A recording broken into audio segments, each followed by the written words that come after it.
सच्ची घटना पर बेस्ड है। जब कोई लोरी गा के सुलाता था तो हमें बचपन में कितना अच्छा लगता था ना, पर यही लोरी अब मेरा सबसे डरावना ख्वाब है।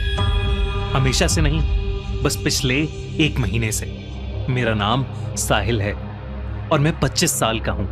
दरअसल पिछले महीने ऑफिस से छुट्टी लेकर मैं और मेरे 3 दोस्त चिराग, अरुण और समय मनाली गए थे।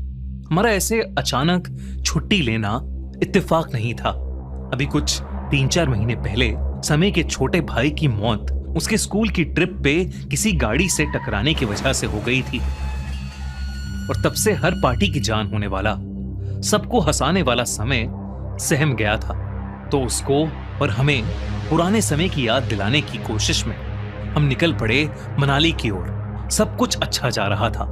हम मनाली पहुंचकर बहुत सी जगहें घूमे और फिर तीसरे दिन हम अपनी गाड़ी लेकर खूबसूरत रोहतांग पास जाने के लिए होटल से निकल रहे थे, जब हमारे होटल के रिसेप्शनिस्ट ने हमसे कहा कि सर, आप कोशिश करना कि रोहतांग से 6 बजे से पहले वापस आ जाओ।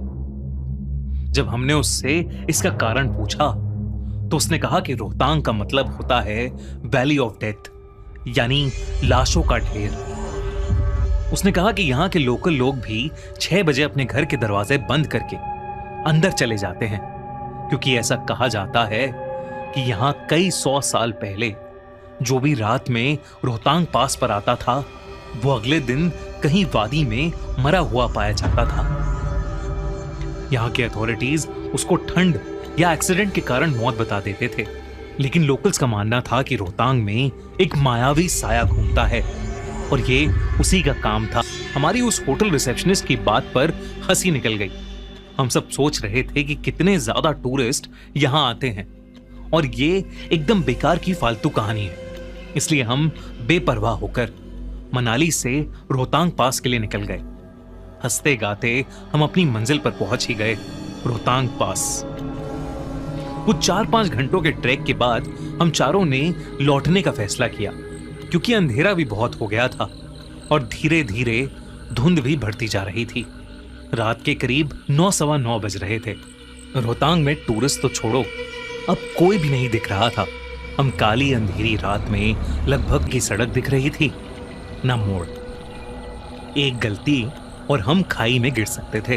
अरुण गाड़ी चला रहा था और हम फॉग लाइट्स ऑन करके धीरे धीरे आगे बढ़ रहे थे कि हमें सड़क के किनारे पर एक पत्थर दिखा जिस पर लिखा था मनाली 28 किलोमीटर्स। पर अजीब बात यह थी कि इतने अंधेरे और सर्द भरी रात में उस पत्थर पर एक आदमी बैठा था जिसने केवल एक धोती और ऊपर एक कपड़ा टांगा था। मुझे ये बात बहुत अजीब लगी, लेकिन मैंने कुछ बोला नहीं। फिर इससे भी अजीब बात हुई। करीब 20 मिनट कार चलाने के बाद हमें फिर वही पत्थर दिखा जिस पर लिखा था मनाली 28 किलोमीटर्स, और इस पत्थर पर भी वही आदमी बैठा था। शायद हमने गलत रास्ता ले लिया था। मैं बोलने ही वाला था कि तभी चिराग बोल पड़ा, यार मैं तुम सबको डराना नहीं चाहता, पर 20 मिनट पहले भी मुझे सेम पत्थर दिखा था, मनाली 28 किलोमीटर्स, और उस पर कोई बैठा था, एक आदमी जिसने सफेद रंग की धोती पहनी थी ना। मैंने उसे टोकते हुए कहा, पर उसने कहा नहीं, मुझे तो एक छोटी बच्ची दिखी थी, उसके हाथ में एक खिलौना भी था। और अरुण ने तो कुछ और ही बोला, तुम सब कैसी बातें कर रहे हो, मुझे पिछले 2 पत्थरों के पास एक घोड़ा खड़ा दिखा, काला घोड़ा जो बस हमारी गाड़ी गुजरते हुए देख रहा था। हम सबने अपनी नजर अब समय की ओर घुमाई, जैसे उससे पूछना चाहते हो कि उसे क्या दिखाई पड़ा, लेकिन वो एकदम से अजीब सा हो गया था। वो यही दोहराता रहा कि किसी को हमारी जरूरत है और अगर कोई मदद मांगे तो हमें रुकना चाहिए। हम सब थोड़े घबरा गए, मगर किसी ने कुछ कहा नहीं। अरुण ने कहा कि शायद हम गलत रास्ते पर चले गए थे और अब वो और ध्यान से गाड़ी चलाएगा। लेकिन कुछ देर बाद फिर से वो पत्थर आया, मनाली 28 किलोमीटर्स। ये तीसरी बार था कि ये पत्थर हमारे सामने आया, मगर इस बार मुझे उस पर कोई नहीं दिखा। इनफैक्ट किसी को भी इस बार उस पत्थर के आसपास कोई नहीं दिखा। रात के 11 बजने को आए थे। हम एक ऐसी माया में फंस गए थे जिससे हम बाहर नहीं निकल पा रहे थे। और अब हमें उस होटल के रिसेप्शनिस्ट की बात याद आ रही थी। तभी अरुण ने गाड़ी चलाते चलाते बोला, सुनो दोस्तों, बाहर मत देखना, पर कोई हमारे साथ साथ चल रहा है, बस सामने देखते रहो। अरुण की इस बात को सुनकर हम सबके रोंगटे खड़े हो गए थे, क्योंकि हमारे आसपास कोई गाड़ी नहीं थी, लेकिन एक साया था, एक 15 साल का लड़का। हमारी गाड़ी जो अब 40 किलोमीटर पर आवर की स्पीड पर चल रही थी, उसके साथ साथ बड़े आराम से चल रहा था। वो भाग नहीं रहा था, बस चल रहा था।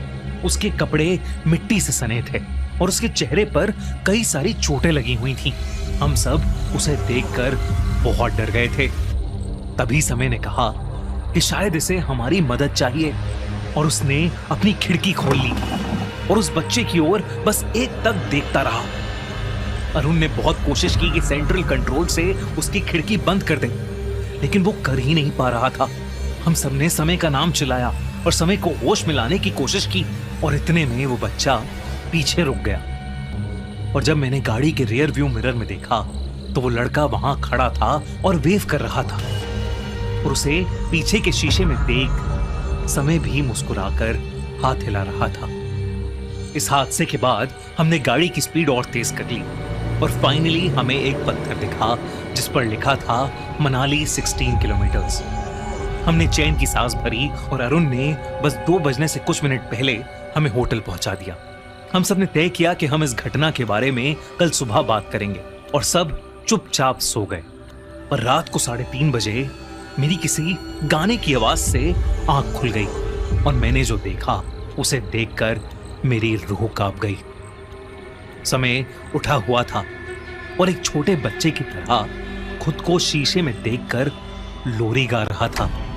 जिंदा है तू, मेरा सूरज रे, तू मेरी आंखों का तारा है तू। बहुत खौफनाक था। शीशे में समय का चेहरा बेहद डरावना लग रहा था। लाल आंखें, गले पर कुछ निशान। ऐसा लग रहा था जैसे उसका गला कोई दोनों तरफ से दबा रहा हो, और उसके चेहरे पर एक छोटी सी अजीब सी मुस्कुराहट थी, और वही लोरी। किसी के अंदर समय के पास जाकर उसे छूने की हिम्मत नहीं हो रही थी।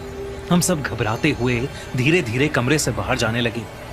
हम जैसे ही निकलने लगे, उसने एक बच्चे की तरह मासूम हंसी हंसते हुए कहा, अगर मैं रात को तुम्हारी खिड़की पर दस्तक दूं तो तुम खिड़की खोल के मेरी मदद करोगे ना?